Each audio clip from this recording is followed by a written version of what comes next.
Hello, everybody. We're live. Let's do this. I hope you're well this Friday.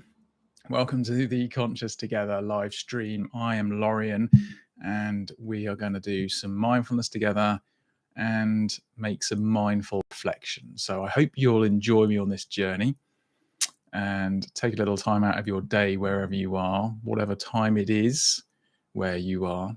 It's lunchtime here. I'm in the UK. It's a rather warm day here, a little bit humid. We do like to complain about the weather here in the UK. So whether it's sunny or whether it's raining, then we're sure to point out what's wrong with it. So we can do that mindfully, and that's then okay. So today's theme is going to be about what we don't say and why that is so significant and so powerful in respect of our communication with ourselves and, more importantly, in this context, with each other. So we're going to do some reflections on this and hopefully gain some insights into the nature of our mind and the nature of our communication.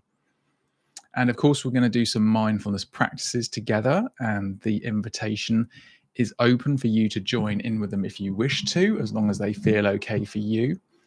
With all these practices, find somewhere to sit or lie comfortably where you can be safe and undisturbed for the period of the time that you have available to you today. You can do all the practices with eyes open or eyes closed as you prefer. And sometimes there's a benefit to doing practice with eyes open. It can bring it more into the real world, so to speak.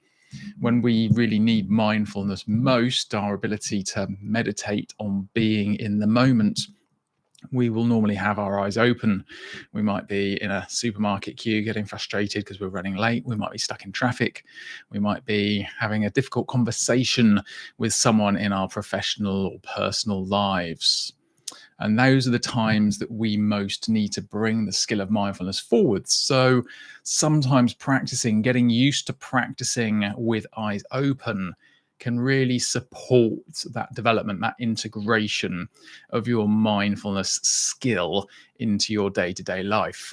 That said, eyes closed meditation is also very important to help focus on other aspects of consciousness and to close out the distractions of the visual field around. So the invitation is open however you want to proceed with that. And I'd encourage you, when you're doing your meditation practices, to experiment both with eyes open and with eyes closed and see how you find it. As always, if you've got any questions, send them through to the Conscious Together email address or drop them to me in the chat, and I will endeavor to support them, particularly if they're mindfulness questions. If they're not mindfulness questions, we might need to be selective. We'll see what happens and how things go. So, with that said, what we'll do first is we'll just do a quick grounding meditation just to bring us into this space, be about 5 minutes or so. So hopefully you'll find it focusing. We shall see. So position yourself wherever you are, whether you're sitting or lying. And if you're sitting, see if you can rest your feet on the floor. And that doesn't matter whether you're in shoes or whether you've got bare feet or socks on, whatever it is. Just try and rest those feet gently on the floor. Hands can be positioned in your lap if that's comfortable, or resting on a desktop, as mine are in this case, as I need to be close to my computer for what's going on here. And gently bring your attention to the experience of the breath at the tip of the nose.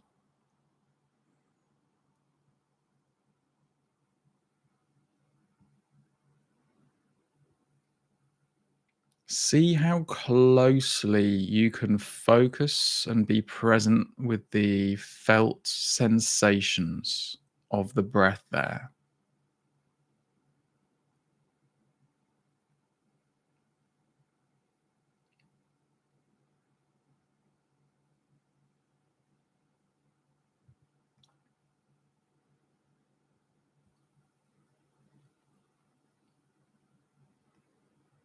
See if you can let go of the chatter of the mind for the next few minutes, resolving as best you can to being present with this experience.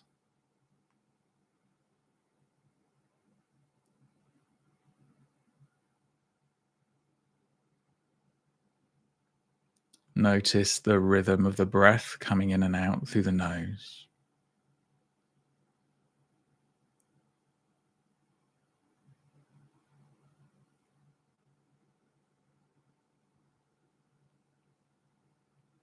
Whether it's deep or shallow,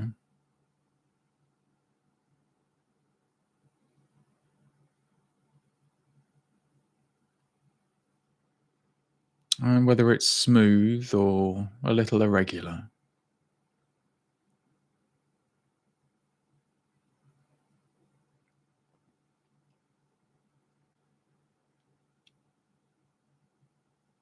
And perhaps simply whether the experience of observing the breath, being present with the breath, is pleasant or challenging.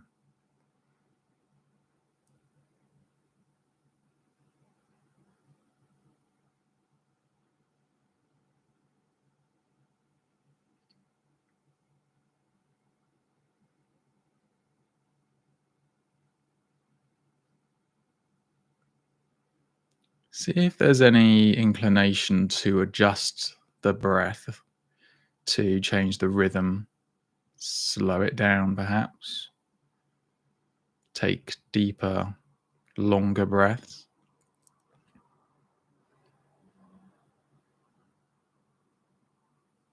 Just see if that's true for you and simply acknowledge that. Just note that.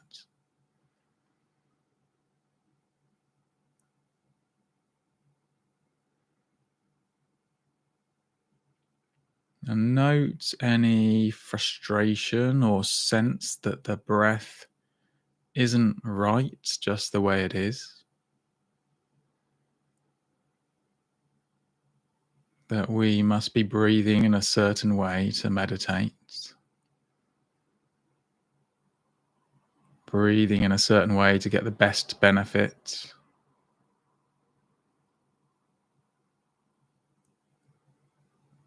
breathing in a certain way to get the maximum result.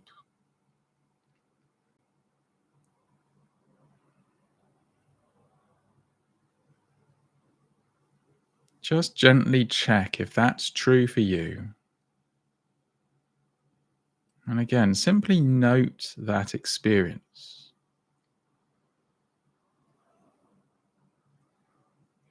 See if you can embrace it without judgment, without criticism.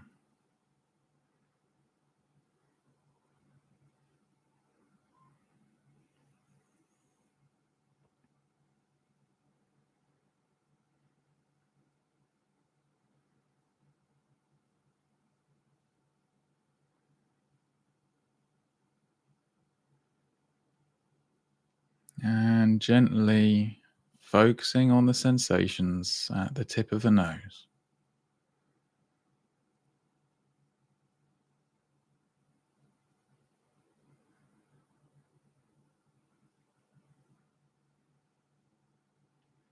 Without describing with language, pay attention to the actual sensations.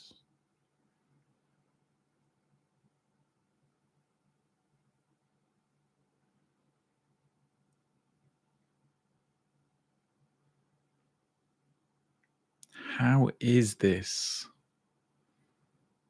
as a felt experience?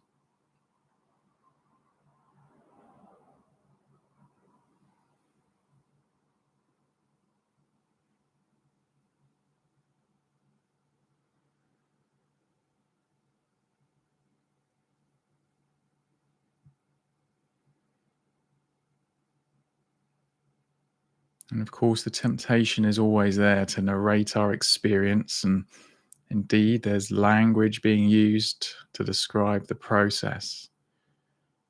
The invitation to explore has to be through language, through words.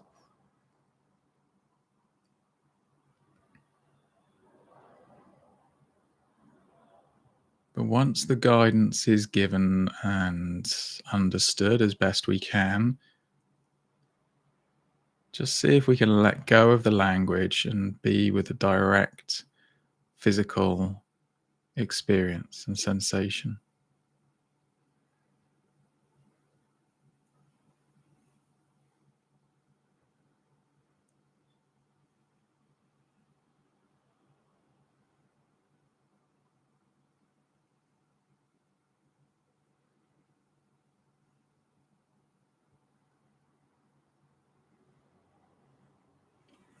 And so gently start to move the body, bring yourself a little bit back to life as best you can.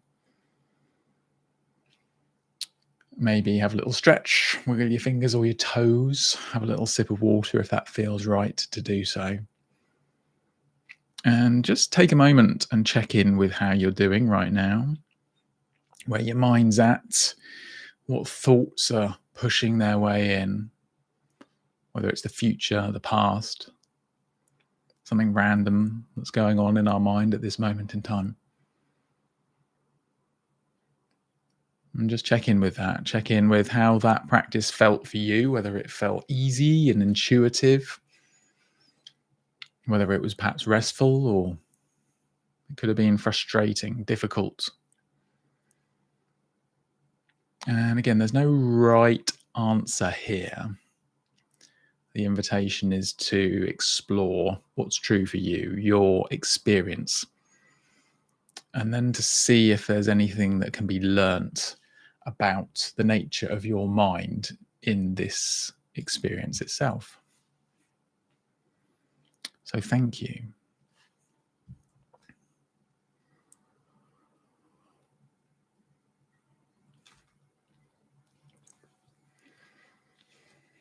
So I've been reading a very interesting book, and I'm still picking my way through it, so I haven't finished it, called The User Illusion by a Danish science journalist by the name, which I'm about to butcher, so my sincere apologies, Tor Nilatranders. I think I nailed that. And he looks at the science of the physics and the maths research that has been going on for the last 150 years or so into the nature of consciousness and trying to understand it and to measure it from a scientific perspective, from the perspective, from the position of the hard sciences of maths and physics. And the lens that I want to explore some of this really interesting text, and I do encourage you to check it out if you want to. It can be a little bit heavy to start with. It was for me, because I'm not massively sciencey based, particularly in the fields of physics and maths, I'm afraid to say. But he does try and make it as accessible as possible. But there's lots of very interesting realizations in there from these fields and the research that's been done through the decades on this. And the thing that I want to sort of focus on, the theme of today, is the fact that our communication is mostly unsaid.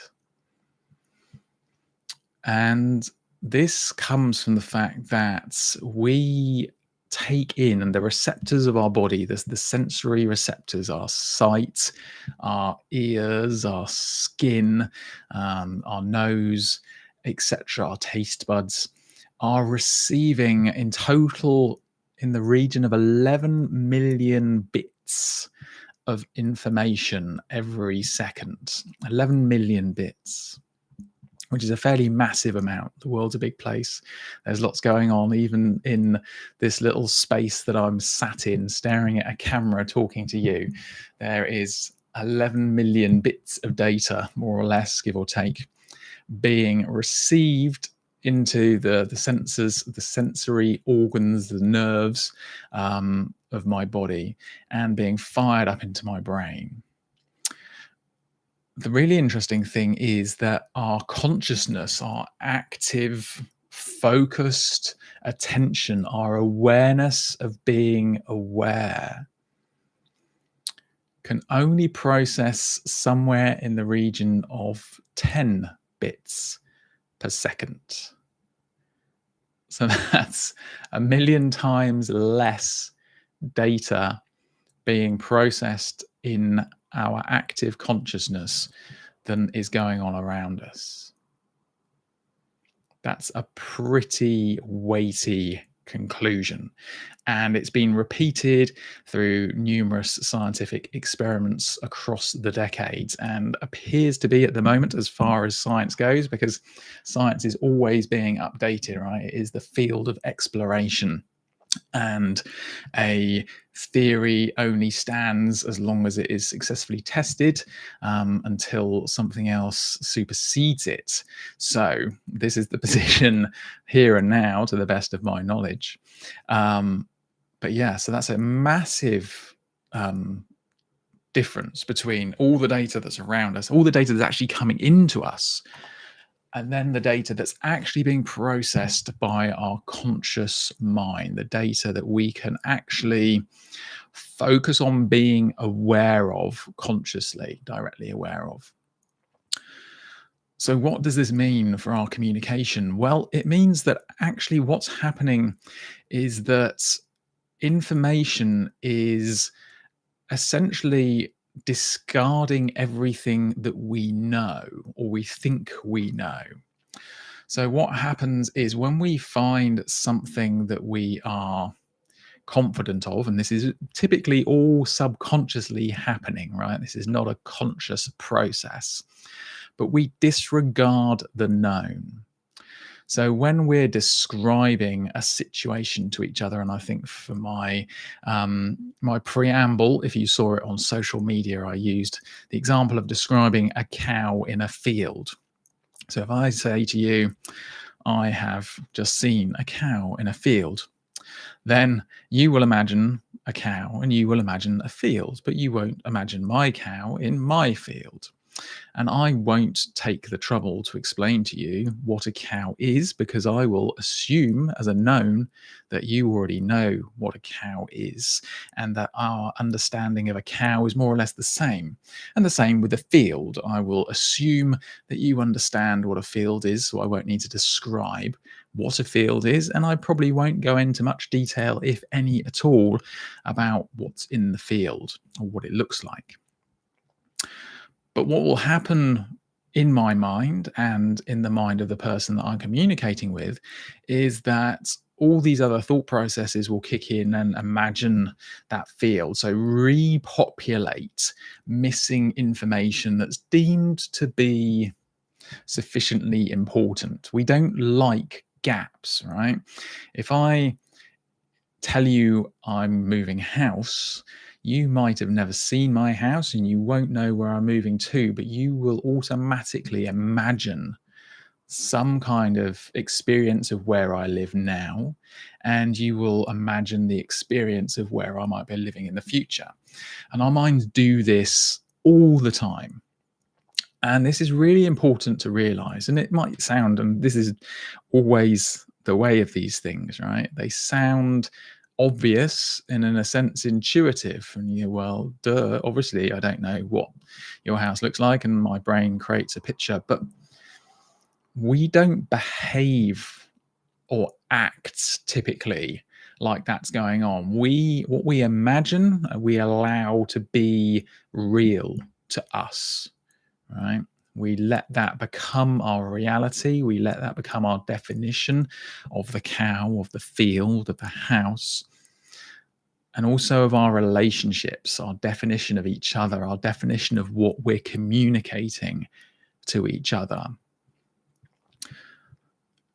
And it's obviously impossible to have a conversation, or very difficult. And I suppose this has been explored with podcasts and long podcasts with people like Jocko Willink and Joe Rogan, who regularly do 2.5, 3 hour conversations with people so that we can actually, as best as possible, really understand people's perspectives and what's going on. But actually, most of our time, most of our lives, we're having very brief conversations with people. In the professional space, we probably have scant minutes to understand an issue, to translate an issue to each other, to move forward with something. We don't have 3 hours to explore every incident.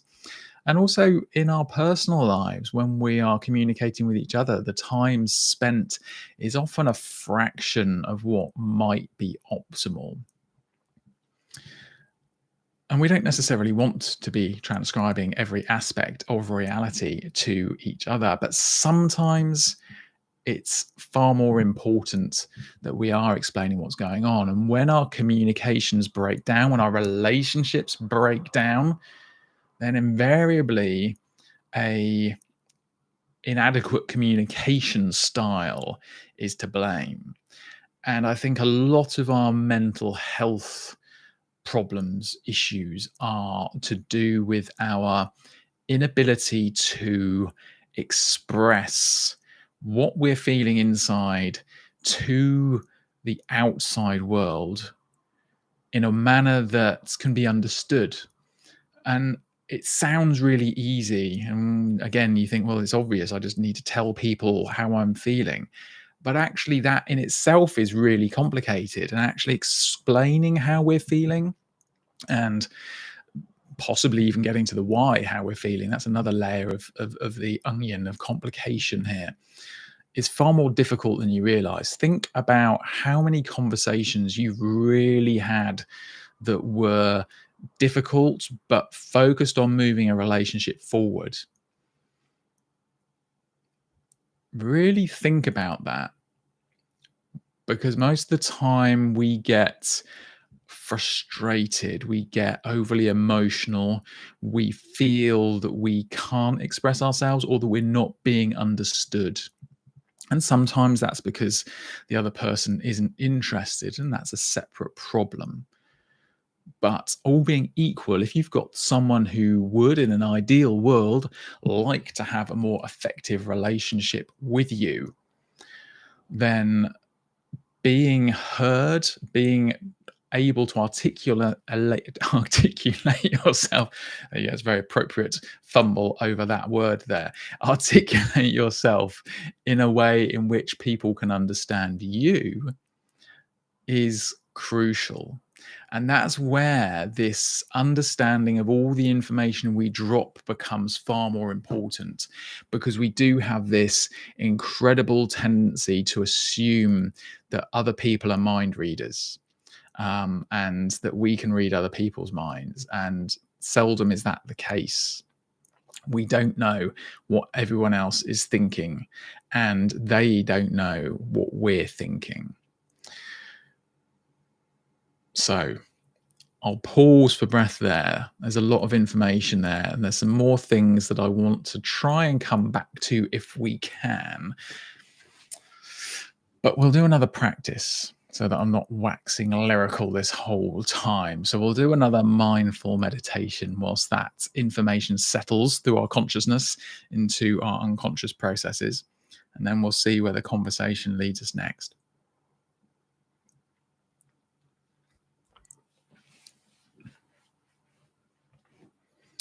So take a seat again if you're not already sitting, or whether you're lying down. And if you're in a place that you can do so, let the eyes gently close if you're happy to do so. If you're sitting, try and rest your feet gently and flat on the floor, and adopt as best you can an upright, dignified posture. So sitting a little bit taller with the shoulders gently relaxed and down. Make sure you do what's right for your body. So if you need to sit in a particular way to be comfortable and to ensure that you're not straining your body unnecessarily, then make sure that you please do that.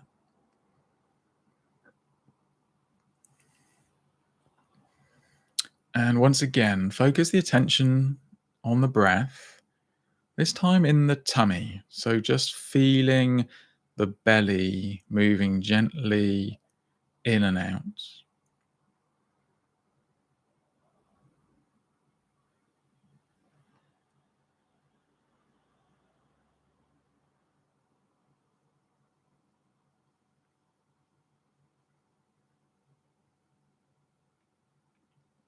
And notice the movement, the change in pressure all around. So into the lower back, as well as the fronts, and also movement in the sides.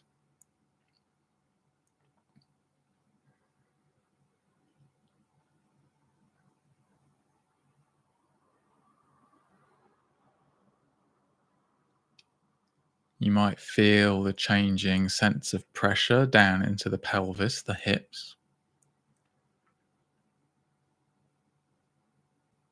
and up under the rib cage also.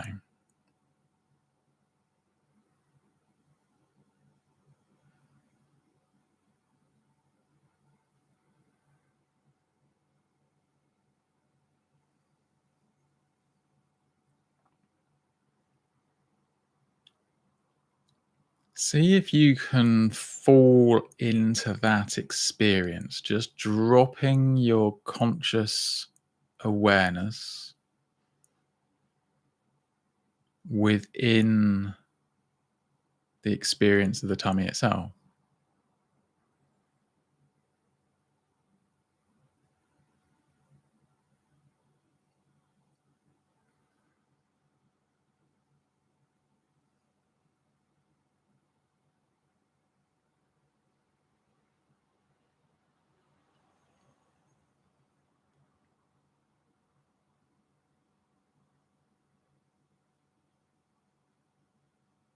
Once again, the invitation is to be with a direct experience,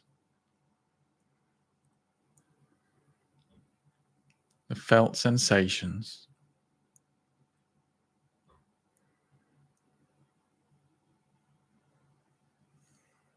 things such as the tingling, the pressure,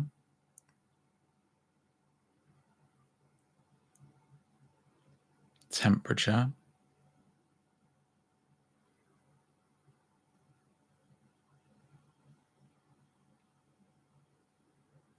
and the space between, the absence of noticeable sensation.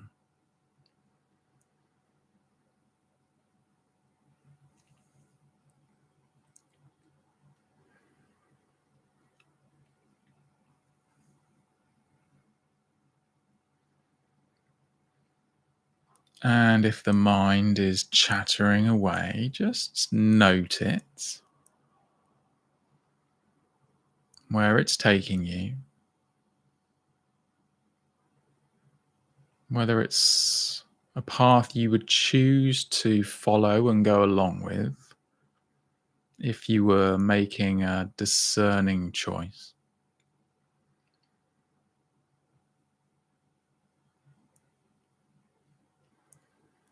And then just drop back into the experience of the belly as it breathes.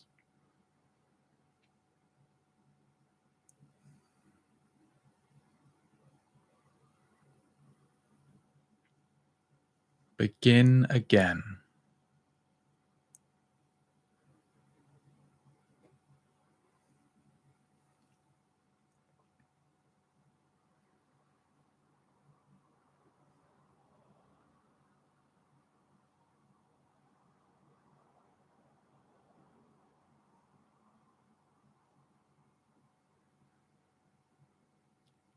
And one of the key things to focus on with mindfulness practice is not being in a place of still, undisturbed by thought. The trick, for want of a better word, is noticing when you're distracted and lost by thought and beginning again. Just noticing the mesmerizing nature of thought itself, the stickiness of it.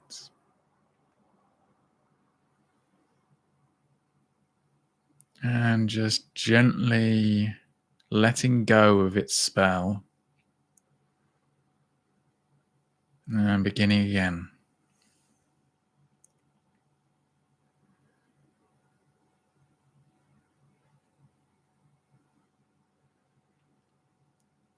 So simply resting in the space of the abdomen, feeling the movements of the front, the back, and the sides.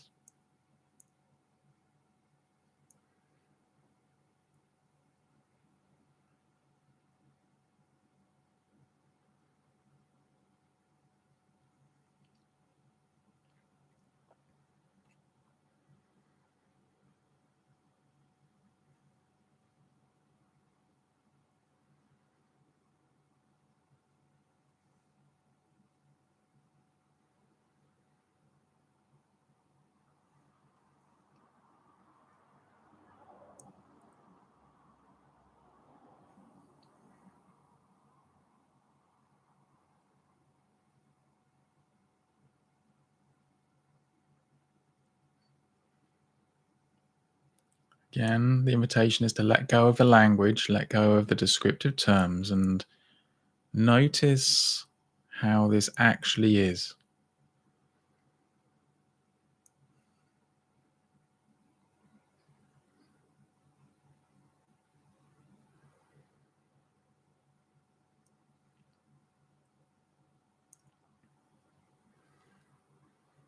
Letting that sensation, that experience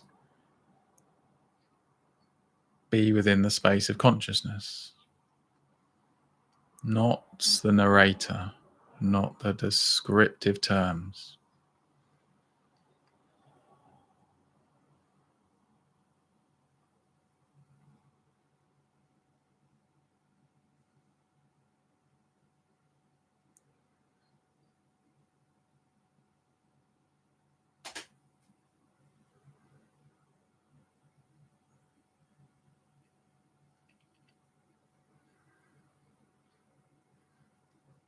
And if you've been snared by thought, just note it. Be curious about where it was taking you. And let go back to the tummy.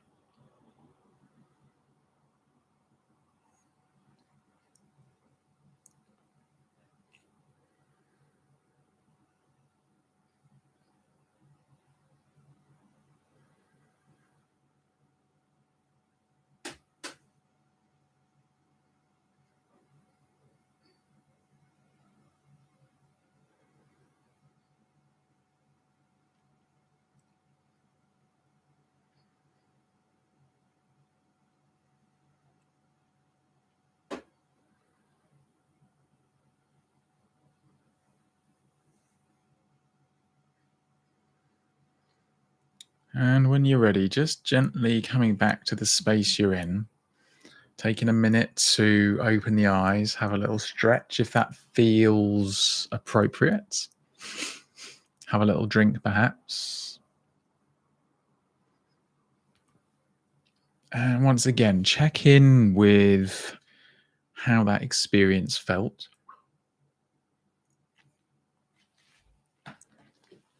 Whether it was pleasant, whether it was unpleasant, whether the mind was settled or distracted, and whether there was any opportunity to understand or observe the nature of the mind itself, of our thought patterns, of our feelings in the body, of our emotions that maybe are associated. And maybe there wasn't anything obvious that came up, and that's okay too. We're just being curious, kindly detectives to the experience of our minds, our bodies, our consciousness as best we can. Thank you.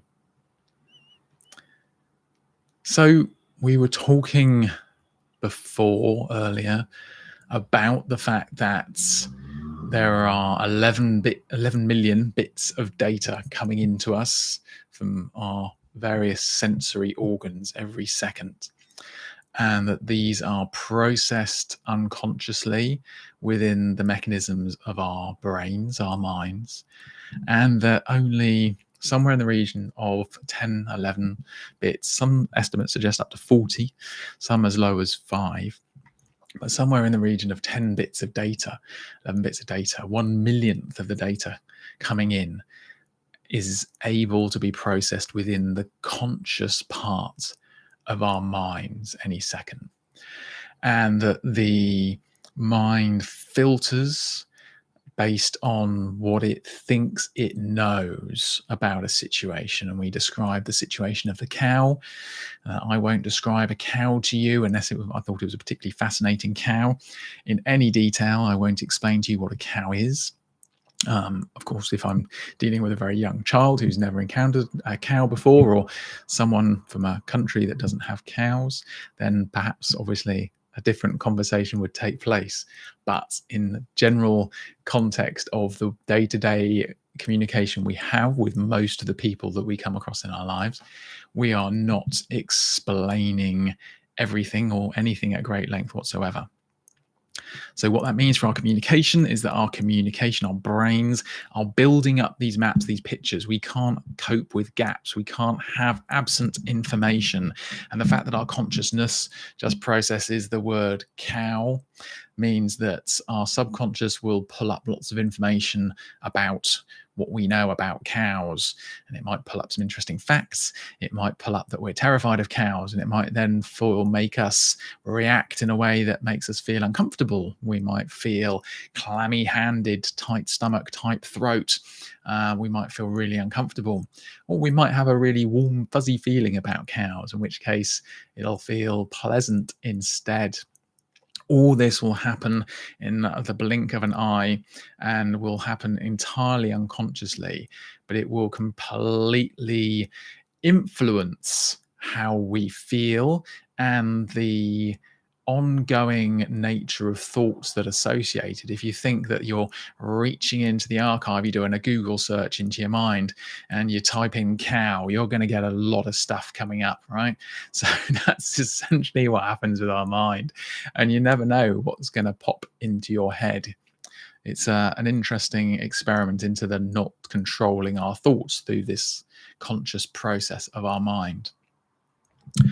So all this is super important for our communication with each other, because we, as I say, although that might sound obvious and intuitive as we discuss it today, we don't act like it's obvious and intuitive. We assume and we expect that people will know what we're talking about. That when I describe a cow, you are thinking of a cow in more or less exactly the same way. And now that doesn't really matter in descriptive terms of cows too much, too often for most of us. But when we are having conversations about our feelings, about our relationships, our work relationships, our work endeavors, then actually it's far more crucial.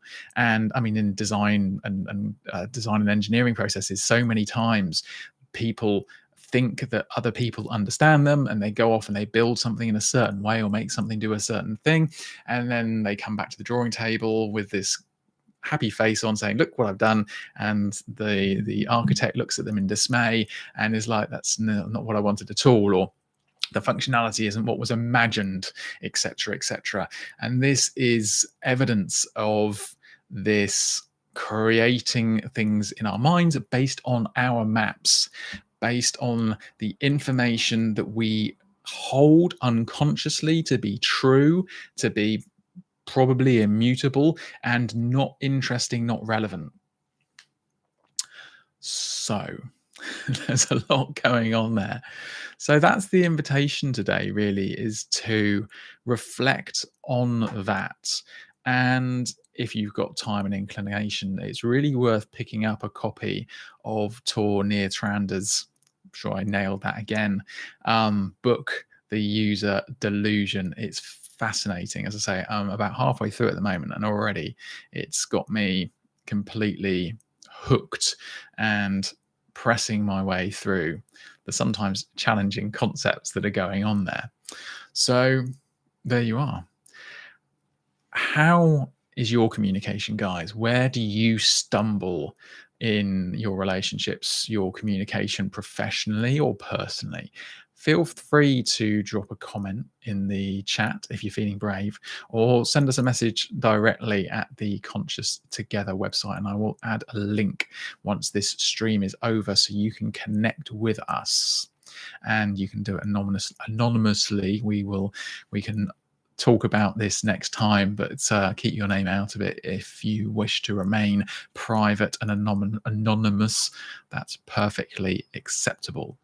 So, questions, comments, like, share, please join us in this conversation. What else would you like to hear about? What else would be helpful for you in your journey to mindfulness and helping you communicate more effectively with yourself and with those you care about?